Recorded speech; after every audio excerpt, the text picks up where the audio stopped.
CBI ఏం చెప్పింది sir? ఇంతకుముందు మీరు ఖచ్చితంగా 3-4 పాయింట్లు చెప్పారు. ఆల్రెడీ ఛార్జ్ షీట్ అయిపోయిన దాంట్లో మేము చేయడానికి ఏమీ లేదు, ఇందులో అంత డెప్త్కి వెళ్ళాల్సిన అవసరం లేదనిపిస్తుంది.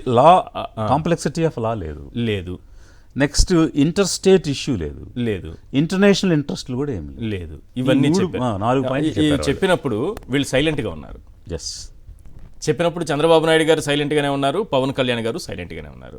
మళ్ళీ మేము ఇప్పుడు సిబిఐకి ఇస్తామంటే మళ్ళీ అదే రిప్లై వస్తే ఏంటి పరిస్థితి? అదే రిప్లై వస్తే ఏం చేస్తారనేది ఒకవైపు అయితే, అసలు అంటే వీళ్ళు ఎందుకు ప్రాపర్గా ఇన్వెస్టిగేట్ చేయలేదు, ఛార్జ్ షీట్ హడావుడికి ఎందుకు ఫైల్ చేశారు, ఎవిడెన్సెస్ ఎందుకు ట్యాంపర్ చేశారు, ఇప్పుడు అదే కదా ఇష్యూ.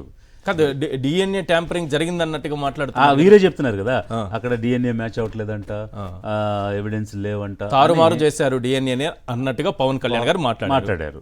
నేనేమంటానంటే డిఎన్ఏ ట్యాంపర్ చేశారని మీకు ఎవరు చెప్పారు? సిబిఐ వారు మీ ఇంటి పక్క వాళ్ళు ఏం కాదు కదా, లేకపోతే ఆ ఇన్వెస్టిగేషన్ టీం ఇంటి పక్కన ఏమి లేరు కదా, ఏదో కబుర్లు చెప్పుకున్నప్పుడు ఇట్లా ట్యాంపర్ అయిపోయిందంట, ఇన్సిడెంట్ అక్కడ ఎవిడెన్స్ లేదంట అని చెప్పడానికి. ఏదైనా ఉంటే పేపర్ మీద ఉంటుంది, కోర్టుకు సబ్మిట్ చేస్తారు. ఇవన్నీ కూడా documents of a public domain. So whatever is in public domain, whatever is submitted to the court, that only will sustain.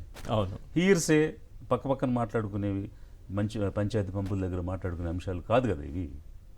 కాదు, కానీ మీకు గుర్తుండే ఉంటుంది, ఎన్నికల సమయంలో పవన్ కళ్యాణ్ గారు వాలంటీర్లను ఉద్దేశించి మాట్లాడుతూ 30,000 మంది అమ్మాయిలు కిడ్నాప్ను గురయ్యారు, లేకపోతే మానవ అక్రమ రవాణా జరిగింది, హ్యూమన్ ట్రాఫికింగ్ జరిగింది అని అంటూ కేంద్ర నిఘా వర్గాల సమాచారం అన్నారు. ఆయనకి ఎక్కడ లేని సమాచారం వస్తుందని మీరు గ్రహించలేకపోతున్నారేమో నాకు అనిపిస్తుంది. నేనేమంటారంటే ఆ నిఘా వర్గాలు, ఆయన వాడిన నిఘా వర్గాలు ఏమైనా ఈయన పక్కింటి వాళ్ళ, ఈయనకి ఎందుకు చెప్తారు? ఇతను నాటివైనా సర్పంచ్ ఆ రోజు, ఆయన ఎలాంటి కాన్స్టిట్యూషనల్ పొజిషన్లో లేరు.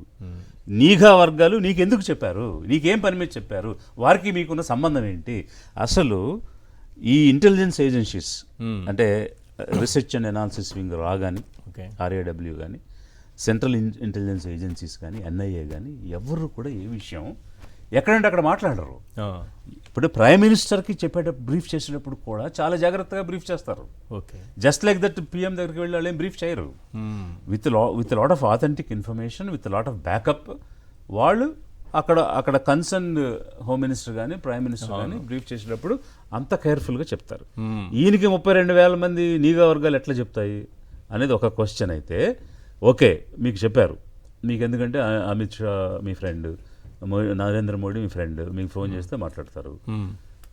మరి అలా అంత క్లోజ్ ఫ్రెండ్ ఉన్నప్పుడు మీరెందుకు ఈ అంశంలో సిబిఐని, ఆల్రెడీ లాస్ట్ గవర్నమెంట్ సిబిఐకి లెటర్ ఇచ్చింది, అది ఎంక్వైరీ చేయించమని మీ ఫ్రెండ్స్తో మాట్లాడొచ్చు కదా. నరేంద్ర మోడీ మీ పర్సనల్ గెయిన్కి ఫ్రెండ్షిప్ వాడుకోరు మీరు. అదే అప్పుడు జగన్మోహన్ రెడ్డి గారి ప్రభుత్వం సిబిఐకి ఇచ్చింది 2020లో ఇచ్చింది. దాన్ని నాకు అమిత్ షా నాకు చాలా దగ్గర, మోడీ చాలా దగ్గర, నేను డైరెక్ట్గా వాళ్ళతో మాట్లాడతాననేటటువంటి పవన్ కళ్యాణ్ అదే అమిత్ షా గారికి చెప్పుంటే సిబిఐ దర్యాప్తు చేయించవచ్చు కదా. ఇప్పుడు సిబిఐ నేను చేయలేను అంటుంది, లేదు మీరు చెయ్యండి, ఎందుకంటే ఇది పబ్లిక్ ఇష్యూ, ఒక ట్రైబల్ గర్ల్ ఇష్యూ, నా పర్సనల్ మ్యాటర్ కాదు, నేను పబ్లిక్ కోసం నిలబడ్డాను అని ఆరు చెప్పొచ్చుగా. అలాంటిది ఏం చేయలేదు. మొన్న కదా సిబిఐ చెప్పింది, అప్పుడైనా చెప్పుండొచ్చు. సిబిఐ చెప్పింది 20లో చెప్పింది, ఈ మధ్య మళ్ళీ కోర్టుకి సబ్మిట్ చేసింది కదా. Okay fine. అప్పటికే వీరికి ఎంతో రిలేషన్షిప్ ఉంది. అవును, నన్ను రోడ్డు మీద నడవనీయకపోయినా నేను అమిత్ షాని కాల్ చేయలేదు, ఎందుకంటే నా పర్సనల్ గెయిన్ కోసం నా రిలేషన్ వాడుకోను అన్నారు. పబ్లిక్ గెయిన్ కోసం వాడండి, పబ్లిక్ లైఫ్ కోసం. మనం పబ్లిక్లోకి ఎందుకు వచ్చాము? పబ్లిక్ గుడ్నెస్ కోసమే కదా వచ్చాము, పబ్లిక్ సర్వీస్ చేయడానికే కదా వచ్చాము. అలాంటప్పుడు వారు వాడుకోవచ్చు కదా, అది కూడా చేయలేదు. సో ఇప్పుడు ఇవన్నీ కనుక మీరు ఒక బ్యాలెన్స్ చేసి చూస్తే ఇక్కడ క్లియర్గా కనిపించేది ఏంటంటే, 2 సంవత్సరాలు అధికారంలో ఉన్న తెలుగుదేశం ప్రభుత్వం కేవలం నిందితులను కాపాడటానికే ప్రాపర్గా ఎంక్వైరీ చేయలేదు, సెక్షన్లు మార్చేసింది, వారికి శిక్ష పడే చర్యలు ఏమి తీసుకోలేదు. ఇప్పుడు మళ్ళీ అధికారంలోకి వచ్చాక ఇప్పుడు కూడా అదే ప్రయత్నం చేశారు, కానీ ఇది రాజకీయం చేసి పబ్లిక్లో ఎంత స్థాయిలోకి తీసుకెళ్ళిన తర్వాత వీళ్ళు జనాన్ని వాడుకున్నారు, ఓట్లు వేయించుకున్నారు, తిరిగి ఏమీ చేయడం లేదు అనేటువంటిది భయంకరంగా వచ్చేసింది. ఓకే, భయంకరంగా రావడమే కాకుండా ఫ్యాక్ట్స్ అన్ని ప్రజలు అర్థం చేసుకుంటున్నారు. ప్రీతి మదర్ చాలా క్రిస్టల్ క్లియర్గా చెప్తున్నారు ఏం జరిగింది ఏంటని, పాయింట్ టు పాయింట్ షీఈ్ ఎక్స్ప్లెయినింగ్. అందువల్ల జనంలో అబాస్ పాలైపోతున్నాం, మనం బ్యాడ్ అయిపోతున్నాం, ఏదో ఒకటి చేయకపోతే ఫేస్ సేవింగ్ ఉండదు, ముఖం చూపించలేము అని ఇప్పటికిప్పుడు హడావిడిగా సిబిఐ అని చెప్పారు. మరి 1 year 3 months ఆగాల సిబిఐకి నిజంగా మీరు ఇవ్వాలనుకుంటే? రాగానే ఇవ్వచ్చు. కొన్ని ఇంతకుముందు మీరు చెప్పిన పాయింట్కే వస్తున్నాను మళ్ళీ. అమిత్ షా గారికి ఇప్పుడైనా కూడా వీళ్ళు, మేము ఇప్పుడు అడుగుతాం, అమిత్ షా గారిని అడుగుతాం, సిబిఐకి రెఫర్ చేస్తాం, సిబిఐ టేకప్ చేసేలా చేస్తాం అని ఇప్పుడు కూడా ప్రామిస్ చేయలేదు. జస్ట్ ఏదో సిబిఐకి రెఫర్ చేస్తాం అన్నట్టుగా ఒక ఫీలర్ మాత్రమే వదిలేరు ఇప్పటి వరకు. ఇప్పటికైనా సరే ఖచ్చితంగా సిబిఐ ఈ కేసును దర్యాప్తు జరిగేలా చేస్తామని మాత్రం చెప్పడం లేదు.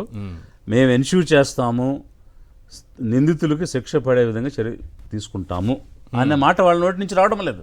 Okay. So my point is, incident జరిగింది, అది హత్య అనేటువంటి దాని మీద ఎఫ్ఐఆర్ ఫైల్ అయింది.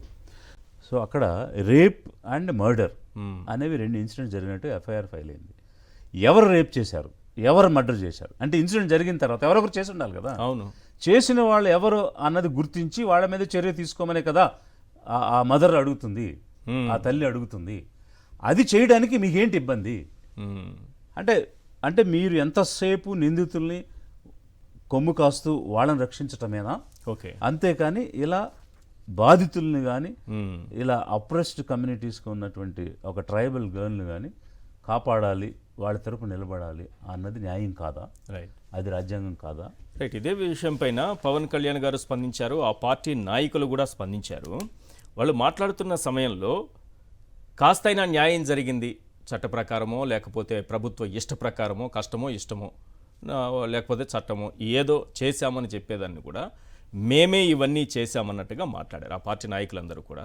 పైగా సుగాలి ప్రీతి తల్లికి గొంతెమ్మ కోరికలు లాంటివి ఏదో ఒక పదాన్ని కూడా వాళ్ళు వాడారు. ఒకసారి వాళ్ళు ఏం మాట్లాడారో విందాం. ఎందుకంటే ఈ కేసును పూర్తిగా పవన్ కళ్యాణ్ భుజానికి ఎత్తుకున్నారు ఎలక్షన్కి ముందు, ఇప్పుడు ఎలా మారిపోయారని తెలుసుకోవాలంటే వాళ్ళు ఏం మాట్లాడారనేది ఒకసారి వినాలి సార్. ప్లీజ్ ఆ బయట ప్లే చేయండి. జనసేన ఎమ్మెల్యేలు సుగాలి ప్రీతి తల్లి గురించి మాట్లాడినటువంటి అంశానికి సంబంధించి. ఇప్పుడు మేము గవర్నమెంట్ లో ఉన్నాం, లా అండ్ ఆర్డర్ అనే ఒకరి చేతుల్లో ఉంది, అలాగే హోమ్ మినిస్టర్ ఒక చేతుల్లో ఉంది, ఇది ప్రొసీజర్ లో ఉంది. పాత ఏమనేది బయటికి తీస్తున్నాం. ఇది ఒకటే కాదు, డెఫినెట్ గా వి స్టాండ్, మా స్టాండ్ చాలా క్లియర్ గా అక్కడికి వెళ్ళి అమ్మాయి కోసం మేము నిలబడ్డాం. మన గవర్నమెంట్ 5 ఎకరాల భూమిని 5 సెంట్లు పొలం చెప్పు, ఇవన్నీ కూడా 5 ఎకరాలు మీరు చూసుకోండి. 5 ఎకరాల భూమి కర్నూలుకి దగ్గరలో, వాళ్ళ ఊర్లో 9 కిలోమీటర్లు. అది మనం ఇంప్లిమెంట్ చేసి వాళ్ళు మేము ఇంప్లిమెంట్ చేసాం. వాళ్ళకి ఎకరా 2 కోట్లు అని అంటున్నారు, మరి మాకు తెలీదు. అలాగే 5 సెంట్లు భూమి కర్నూలులో ఇచ్చాం, దానికి ఇల్లు కట్టి ఇమ్మని అడుగుతున్నారు. కట్టించేదానికి ఇవన్నీ జరుగుతాయండి. ఇల్లు కట్టించమన్నారు. ఇల్లు కట్టించేదానికి సిస్టమ్ లో 2 ఉద్యోగస్తులు ఇవ్వడానికి లేదు. ఇప్పుడు వాళ్ళు అడుగుతున్న దాంట్లో అది వాళ్ళు అడిగేది గొంతెం కోరికలు ఉన్న విషయాన్ని తెలిసి కూడా మీరు మళ్ళీ అది అసలు సుగాలి ప్రీతి ఇష్యూనే రేజ్ చేసింది పవన్ కళ్యాణ్ గారు, సాల్వ్ చేసింది పవన్ కళ్యాణ్ గారు. మళ్ళీ మీరు తెలియట్ మాట. ఇది 5 ఎకరాల వ్యవసాయ పొలం ఇచ్చామంటున్నాం, భూమి ఇచ్చామంటున్నారు, 5 సెంట్లు భూమి ఇచ్చామంటున్నారు ఇల్లు కట్టుకోవడానికి. ఇవన్నీ కూడా మేమే చేసామన్నట్టుగా చెప్తున్నారు. నిజానికి చట్ట ప్రకారం వాళ్ళకి అందిందా? ఇందులో పోని పవన్ కళ్యాణ్ పాత్ర ఏమైనా ఉందా? ఆ పార్టీ పాత్ర ఏమైనా ఉందా? ఆ కుటుంబానికి కాస్తైనా న్యాయం జరిగిందంటే ఎవరి కారణం? ఇప్పుడు అక్కడ దినిదేవరపాడు అని కర్నూలు పక్కనే ఉంటుంది. Because I work there. ఆ జిల్లాలో నేను పనిచేశాను, అక్కడ నాకు కంప్లీట్ అవగాహన ఉంది. అది అర్బన్ ఏరియాలో, అంటే సెమీ అర్బన్ ఏరియాలో ఉంటుంది. Very valuable land, then no doubt about it. అయితే 2 years మీరు పవర్లో ఉండి మీరెందుకు ఇవ్వలేదు భూమి? మీరెందుకు ఇవ్వలేదు హౌస్ సైట్? మీరెందుకు ఇవ్వలేదు job? Is it not obligation on your part? ఇప్పుడు అట్రాసిటీ చట్టం చెప్తుంది కదా, ఏ ప్రభుత్వం అధికారంలో ఉన్నా కూడా ముందు వాళ్ళకి రిలీఫ్ అనేటువంటిది ఇవ్వాలి the moment charge sheet is file అన్నప్పుడు. ఆ సెన్సిటివిటీ మీకు లేదే. నువ్వు ఎంతసేపు నిందితుల్ని కాపాడాలి అనే తపన తప్ప, కనీసం బాధితురాలు ఉన్నారు, బాధిత కుటుంబం ఉంది, వాళ్ళకి చట్ట ప్రకారంగా ఇవ్వాల్సిన అన్నా ఇద్దాము అనే హార్ట్ కానీ, హ్యుమానిటీ కానీ, ఆ జ్ఞానం కానీ, చట్ట ప్రకారంగా చేయాల్సిన బాధ్యత కానీ తెలుగుదేశం ప్రభుత్వం పూర్తిగా విఫలమైంది ఆ విషయంలో. అదొక వైపు. ఇక రెండో వైపు గొంతమ్మ కోరికలు కోరుతుంది అనే దాన్ని నేను అబ్జెక్ట్ చేస్తున్నాను. ఎందుకనంటే నేను ఒక ఆఫీసర్గా ఉండి కర్నూలు వెళ్ళినప్పుడు that mother met me also, నన్ను కూడా కలిశారు ఒక సందర్భంలో. అక్కడ ఒక మీటింగ్ చేస్తున్నాను నేను అఫీషియల్ కెపాసిటీలో. అక్కడికి వచ్చారు ఆవిడ, వచ్చి పలానోళ్ళు వచ్చారని నాకు చెప్తే నేను మీటింగ్ అయిన తర్వాత I spend some time with them. చాలాసేపు నాతో మాట్లాడారు, చాలా విషయాలు చెప్పారు.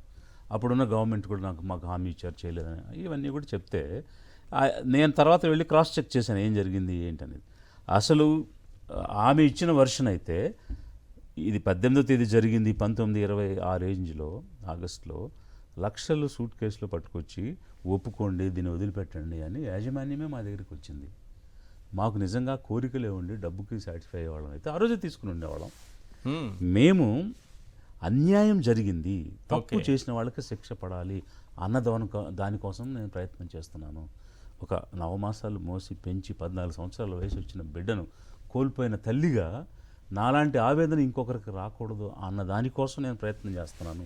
ఈ సమాజంలో ఒక దెబ్బతిన్నటువంటి బాధితురాలుగా ఇంకొకరికి అలాంటి బాధ కలగకూడదని నా పోరాటం, నా ప్రయత్నం ఆమె స్పష్టంగా చెప్తుంటే గొంతెమ్మ కోరికలు అంతమ్మ కోరికలు అని ఇట్లాంటి మాటలు మాట్లాడటం, ఆమెను అవమానించడం అనేది ఒకవైపు అయితే, రెండవది మీరు ఫెయిల్ అయ్యారు. చట్ట ప్రకారంగా చేయాల్సింది మీకు అధికారం ఉండి మీరు చేయలేకపోయారు. తర్వాత వచ్చిన వాళ్ళు చేశారు అట్లీస్ట్.